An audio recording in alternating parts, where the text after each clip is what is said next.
Okay, thank you. I'm Anna. I'm going to talk about pushing AI to production. First of all, I would like to ask, do we have any Lego fans here? Yay! So do I. During the pandemic, I restarted doing Lego. I was quite bored at home, probably. And the one thing that I really loved about Lego was the fact that it was quite predictable, because I would buy sets, and I already knew what the outcome was going to look like. And I was thinking about when I started learning how to code and how it was quite similar, the feeling. And it's because, as many people already mentioned in previous talks, code is actually quite predictable, which is comforting most of the time. And when we are writing functions, we usually know what the inputs are, what the outputs are, and we are able to validate all of that easily by adding tests to our code. But do you know what is not as predictable? You might be guessing because other people already talked about that. AI is not as predictable. Not always when you get an input, you get the same output over and over again. And for people that are used to working with code, that is kind of weird to adjust. And so, I don't know, do we have football fans here as well? Less than the Lego, I guess. This was also happening during the pandemic, and it's one of my favorite examples. During the pandemic, there were soccer games here in the UK, and people could not attend the games. And so they created this image recognition system that would record the games, and it was supposed to be following the ball. The issue was sometimes referees and linemen were bald. And so they were actually zooming out from the game and just recording random people on the outside. And so when we talk about AI being unpredictable, we have all sorts of cases with image recognition, but also when we talk about, for instance, LLM models, it also happens a lot with hallucination, which always provides great examples for slides. And if we think about a basic AI workflow, you start with a lot of unstructured data, you then process that data, transform it, and you feed it into a model to be trained. And then once you are happy with what you have, you get that into a deployed model, and then hopefully you generate the output. And this is a very basic implementation, because usually things get a little bit out of control with AI workflows. But the reason why I was showing you that is because when we are talking about pushing AI to production, we usually are talking about the last step. And so today we are kind of ignoring all the rest that goes behind, where a lot of that uncertainty usually happens, especially for non-predictable models. And we are going to focus on the last part, which is when you get an input through a deployed model and you generate an output. And for many companies, they actually don't even consider any of the rest, because there are models out there that are open to be used, like the OpenAI ones. And so for a lot of people, they are already using pre-existing models and they don't care about the rest. And the first time that someone was telling me as a software engineer about pushing AI production, my reaction was already not my problem. I'm not an AI engineer, I'm not an infrastructure person as well. And so why would I care about pushing the AI? Someone else for sure should be doing that. But the reality is AI is changing the life cycle for engineers. And so over the years, we've been talking a lot about how people are starting to write the code and taking ownership of the entire process until they get something deployed. And AI is also doing that. And so how do engineers like myself that are used to traditional functions where things are very predictable, all of a sudden bringing things together and integrating AI into the mix? And so today I'm going to show you an example of a company that is actually doing that. And so Mega SEO has a fairly simple, it seems, model. They receive the URL from their user's website or blog, and they generate SEO optimized content. And so it seems quite simple. You just put your URL and then you receive articles.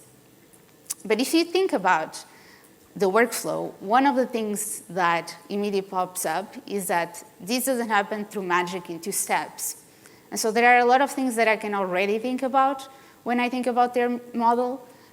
One of them is they have to check the moment that the company receives the URL of your website, they have to check the tone and the audience because they are providing content that has to go with the brand. And so it's one step. They also have to index the website because they are not generating only one article, and the website, the blog, is going to receive multiple blog posts from other people during time. And so what is true today for your blog might not be true tomorrow when the next article is generated. So you need ways to optimize your performance.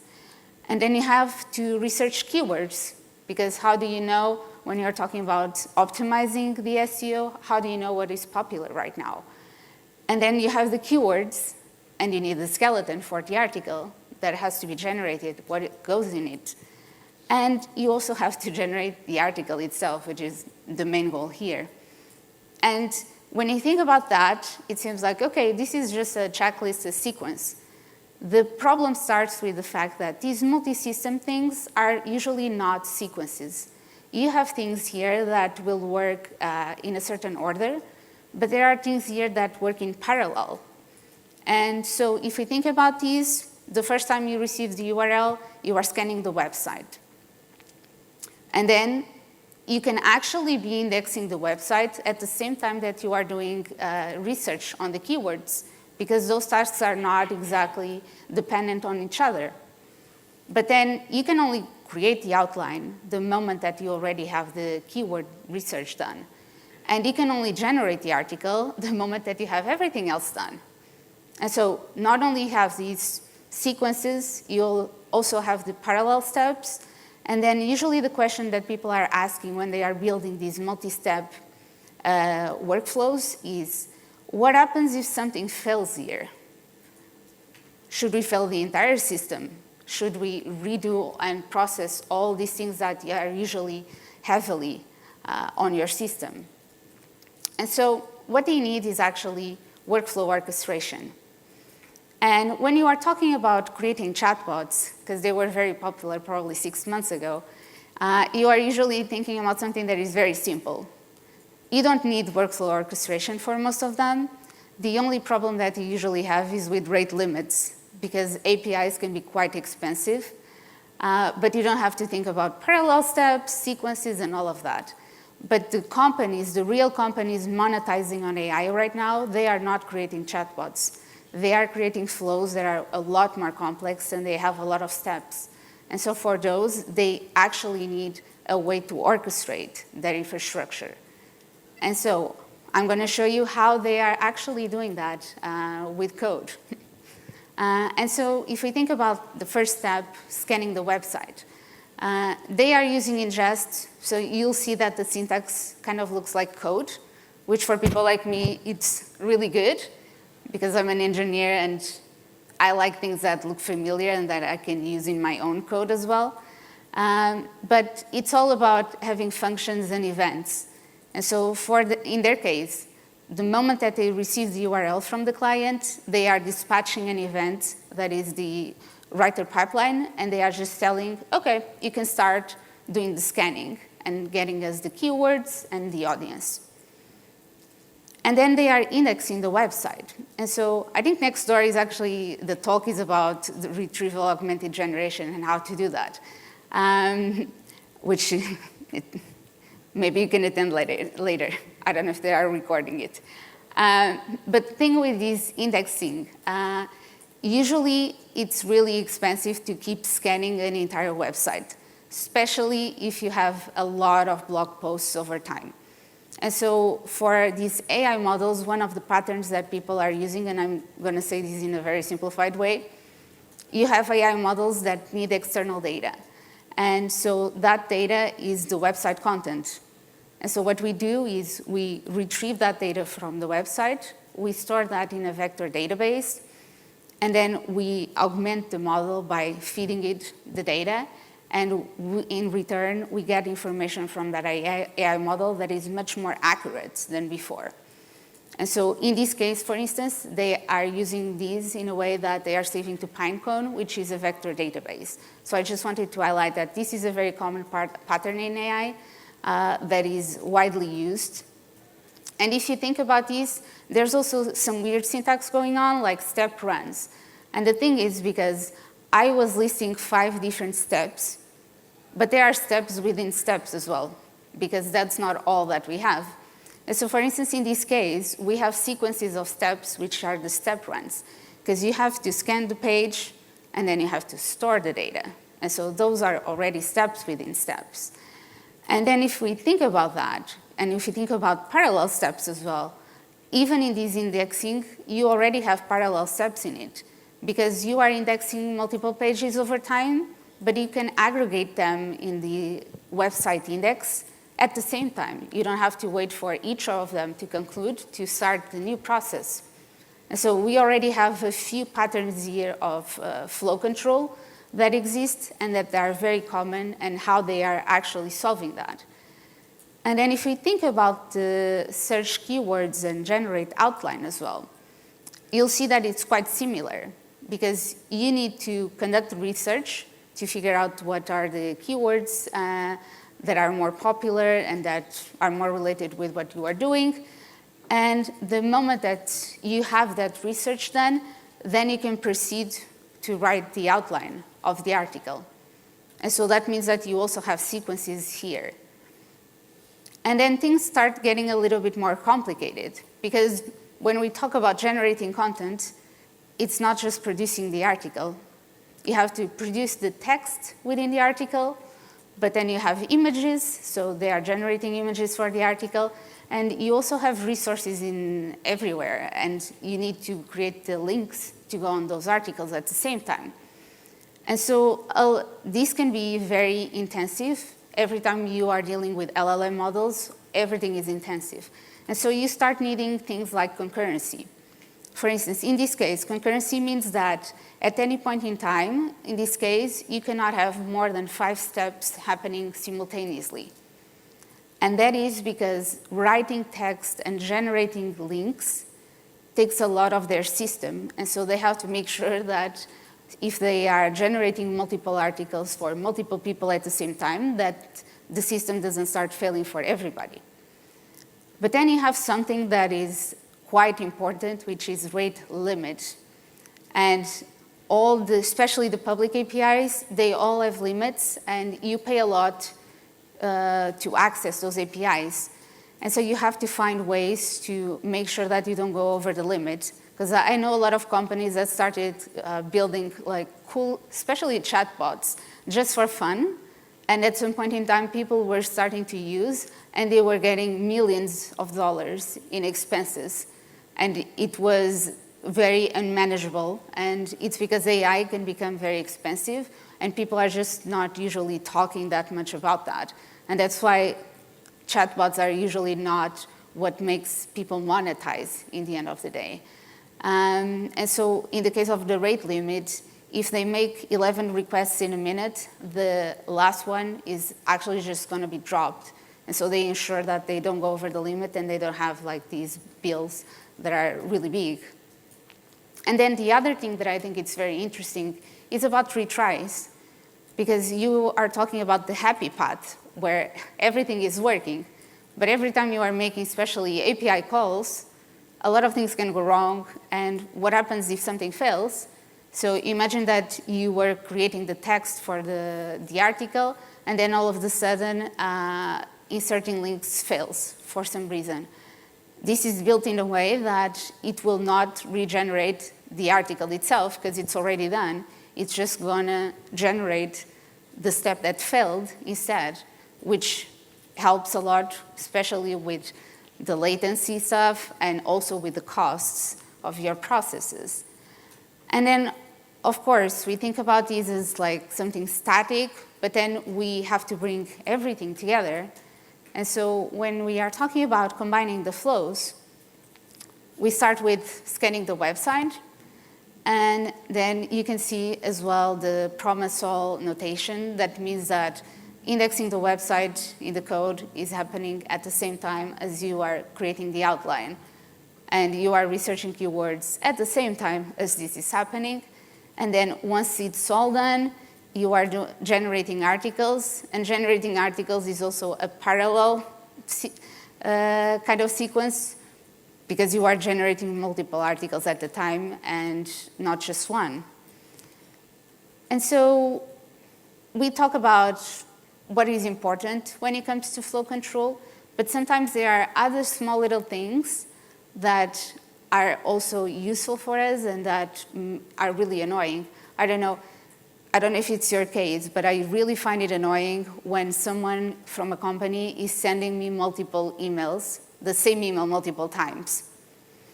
And when we are talking about sequences, that usually happens because something fails and retries, and then all of a sudden you are triggering emails and other actions to your users that you weren't supposed to be doing multiple times.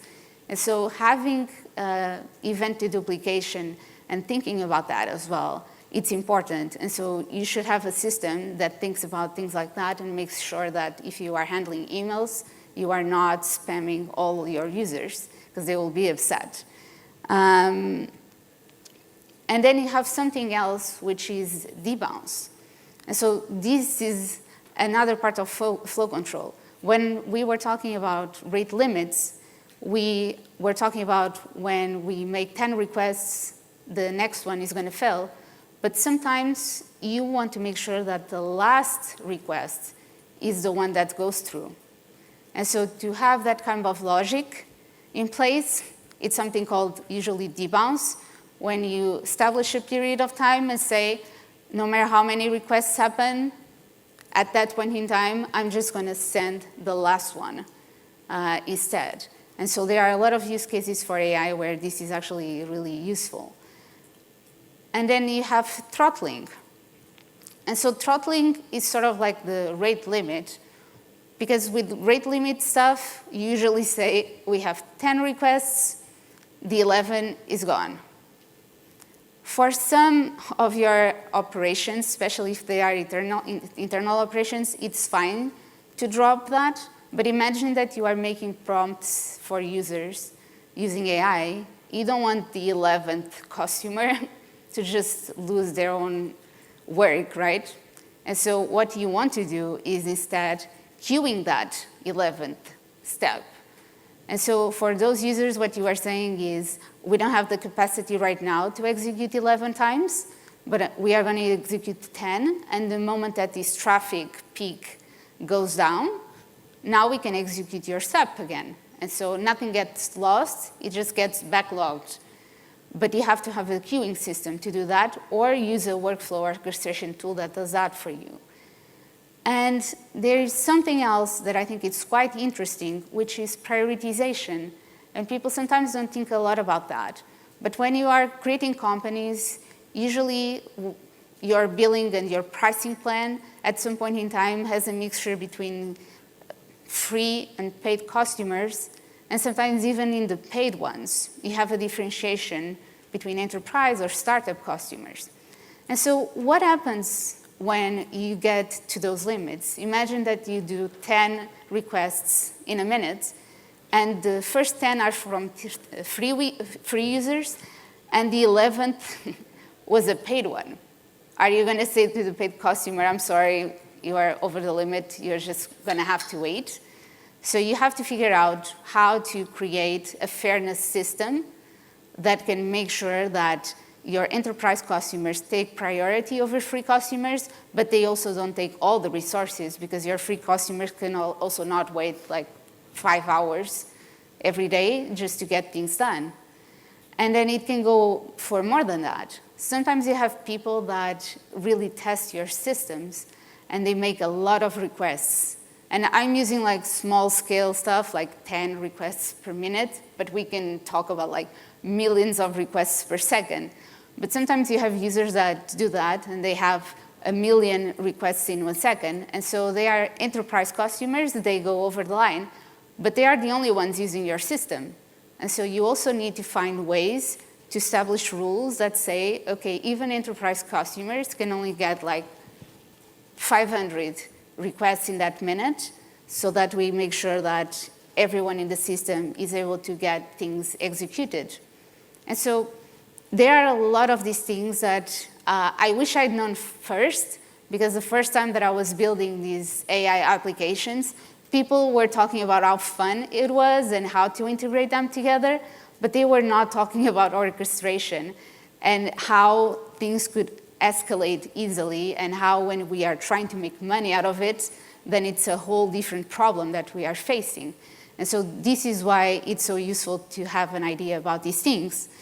And so Mega SEO had an AI idea. And so what do they learn from that, and what can we learn from that as well? Don't reinvent the wheel. Build on top of existing tools. Building queues, building workflow orchestration infrastructure is difficult. There are a lot of rules in place. There's a lot of maintenance required. If it's not your business, it's way better to focus on your value proposition rather than spending a lot of time just trying to figure out what to do here. Because AI is a fast-moving industry, and any leverage that you might have right now with your business might be gone by the time that you figure out how to actually build the system from scratch to handle what you are trying to build. Make sure that you have a workflow orchestration system that takes care of queuing, state, scale, and observability for you. And I would emphasize scale a lot because, again, I've seen a lot of people that get these massive bills from either OpenAI, from Vercel, from a lot of different places because they were not considering the limits that they have in place and how expensive the processes are. And list all the AI patterns that you'll need. I showed you a couple of them, like the RAG one, or retries, caching, prioritization, throttling. But there are other more complex things in the land of AI, like AI chaining, when you have that are also involved in workflow orchestration. And so before you choose a tool or you try to decide what to do with your system, you should be aware of what do we need in the end of the day before executing. And there are a lot of tools out there to do workflow orchestration for you. I work for one of them, but there are others that are in place. And so in the end, AI is already unpredictable, but make sure that your app is not. Make sure that your system is reliable. Thank you so much, and I will be around later if you want to ask any questions.